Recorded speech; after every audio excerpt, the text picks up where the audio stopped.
بسم اللہ الرحمن الرحیم۔ نیوٹرل ٹاک کے ساتھ میں ہوں شہزاد علی۔ سیلاب نے جو تباہی مچائی ہے اس کی نظر 982 افراد اپنی زندگی کی بازی ہار چکے ہیں۔ 6 لاکھ سے زیادہ مکانات مکمل تباہ ہو چکے ہیں۔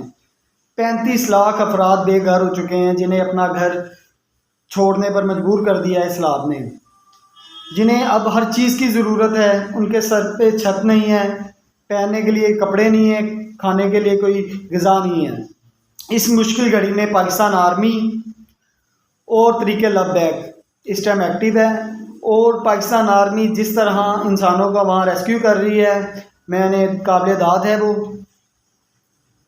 اور کچھ ہمارے سیاسی لیڈر ہیں جو ابھی صرف سیاست کر رہے ہیں، جن میں ہمارے صدر پاکستان عارف الوی صاحب ہیں، جو کہ ملک اس ٹائم تباہ ہو چکا ہے، برباد ہو چکا ہے۔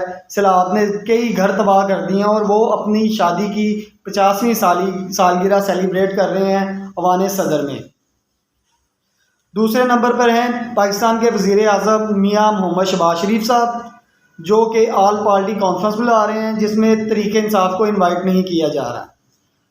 اس ٹائم سب سے زیادہ حکومت جو ہے وہ سب سے زیادہ نقصان کیوی میں ہوا ہے، گلگت میں ہوا ہے، اور کوئٹہ میں ہوا ہے، جہاں پہ تحریک انصاف کی حکومت ہے۔ اور ان کی بے عقلی دیکھ لیں کہ صرف اپنی سیاست چمکا رہے ہیں، اس موقع پہ بھی اپنی سیاست چمکا رہے ہیں۔ انہیں شرم نہیں آ رہی کہ عوام مر رہی ہے، بے حال ہوئے ہیں وہاں سے سیلاب میں، ان کے پاس چھت نہیں ہے، پہننے کے لیے کپڑے نہیں ہیں، کچھ بھی نہیں ہے، برے حال ہیں۔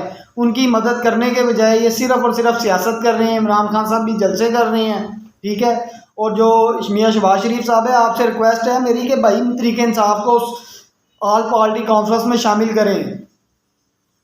جس صوبے میں سب سے زیادہ نقصان ہوا ہے ان کی حکومت ہے اس میں۔